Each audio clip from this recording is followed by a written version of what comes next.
Hi-oh YouTube! My name is Dexter and welcome to this Friday special edition of Warframe, where I am doing a Kuva Lich defense mission as my new favorite primary weapon, Grendel. I love everything Grendel can do. I absolutely adore every single part about Grendel.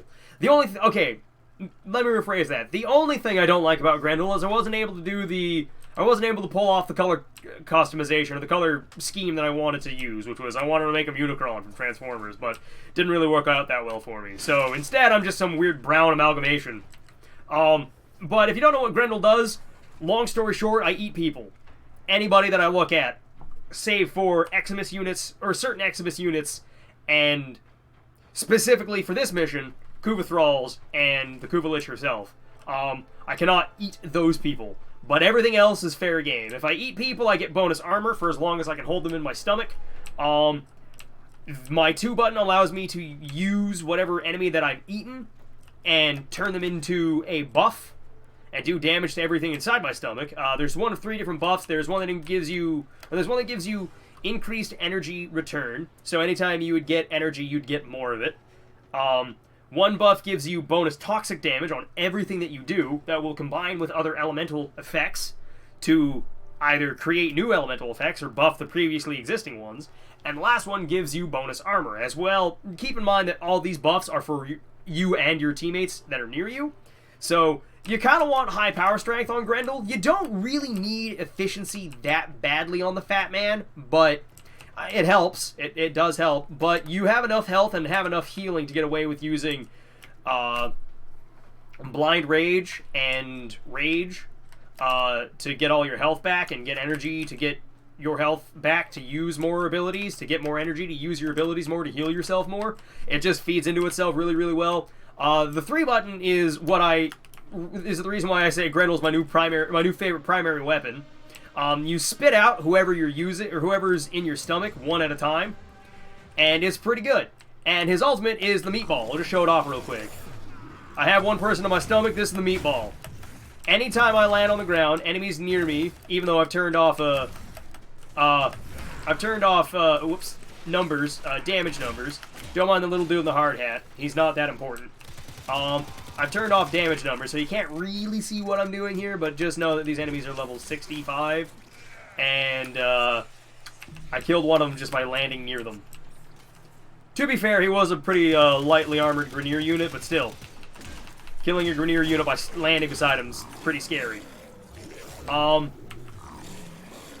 also, that's his 3 button. When I say he's a gun, I mean it. Because, I'm killing these people just by launching them at walls. I think I killed 2 people there. I can't really tell, because again, I've turned off all the damage numbers just to make it a little easier to see what I'm doing. And come here, you. I want you to catch your buddy. Thank you. See, they're both dead. There's not a whole lot that Grendel can't do. Heal teammates, I think, is one of them. I can't heal teammates, but I can certainly buff them. The other part about Grendel's 1 button is that if you want to get rid of everybody in your stomach, you just gotta hold down the 1 button and you'll barf them all out at the same time and do damage to everything in front of you, as well as the enemies that you're spitting out. And it's pretty great. I wish I could come up with better ways of describing what exactly I'm doing, but you know, that kind of comes with the territory. He really does just eat people. And trust me, it's not as much fun. It's just as painful for me to say out loud as it is for you to hear it. But I really don't know how else to describe it. And so I'm not going to bother trying to think of a way to re-describe it. But one thing I am looking forward to, in about 2 hours at time of recording this video, there's going to be a dev stream for Warframe, that's talking about the new update that's coming to the game called Rising Tides or something like that. I don't remember the exact name of it. But it's the Railjack update. They're going to be talking about the Railjack update, hopefully. And I hope they give us a time frame on when it's going to come out, because they've been talking about it for a couple years now. Ever since they announced Fortuna, it's been, I don't want to say on the back burner, but they've been I'm assuming they've been trying to figure out how to actually get it to work in Warframe. And I can't say I blame them, because it looks like a lot of fun. I just want some more information. As well as they're going to be talking about the new Prime Frame, and the new Prime Access, which I told my buddy about it, and he thinks it's either going to... I mean, he knows it's either going to be Ivara or Titania, and I'm looking forward to it, because I like both of those characters. I don't know what kind of weapons Ivara would come out with, but... Or Titania, for that matter. Like, what kind of Prime weapons would we be getting for Ivara or Titania? That's something that I want to know. I'm genuinely curious about this. But one character I would love to see, or one Prime Frame that I absolutely I really want is... I want Grendel Prime, goddammit. I know he just came out, but could we get him primed immediately, please? I want a golden sumo wrestler. Because that's what he is. He's just a sumo wrestler. Just a robot who eats people. And he's based on a character from, was it Dante's Inferno? I don't remember. I just know it's I know it's something. I think it's Dante's Inferno. I don't remember exactly. It's some historic epic. Maybe it was the Odyssey. I don't remember. I really don't know. I just know that he's Hungry Man. He's Hungry Boy. And I absolutely adore him. Another thing that I've been adoring is I got Pokemon Shield last night, and I've done absolutely nothing in it, but I've had a giant stupid smile on my face the entire time, because, you know, it's Pokemon. I'm having fun with it. And I know that there are a lot of people that have been complaining about it, and I understand your complaints, but at the same time, I don't really care. Just let me have fun with my Pokemans.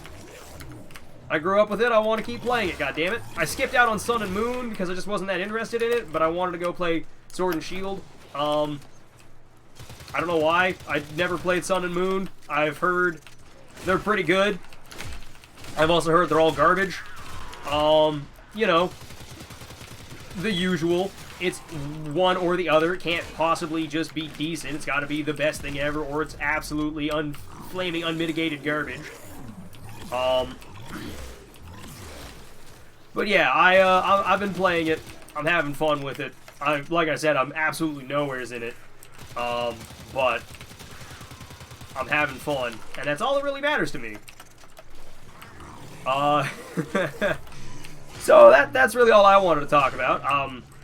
Well, that's not true. There was a Heroes of the Storm statement or announcement that I read a few days ago that I find very weird, because the source of the statement was not from the Heroes of the Storm team or Twitter account. Basically what it was is Icy Veins on Twitter announced that Deathwing was going to be hitting the PTR for Heroes of the Storm sometime in the week of the 24th of November, 25th of November, whatever you want to call it. Yeah, it'd be the 24th.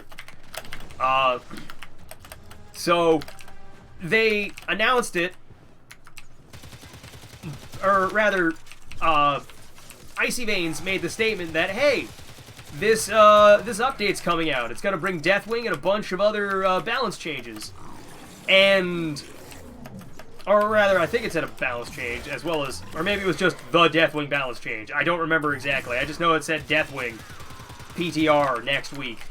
And I find it very, very odd that Blizzard themselves didn't make the statement. They let Icy Veins do it. Which, I know Icy Veins is very reputable. It's a very reputable Blizzard Entertainment, or Blizzard game website, but I don't know if it's actually affiliated with Blizzard or not. I really don't know. Feel free to tell me if they are or not, and I will retract this statement, no problem. But I don't get it. Why didn't Blizzard make the statement? Why'd they let somebody else do it for them? Because it kind of ruins the, I don't want to say ruins the magic, the excitement, but it's been, I think, 5 weeks since they announced. Or rather, I think we're going to be starting the 5th week.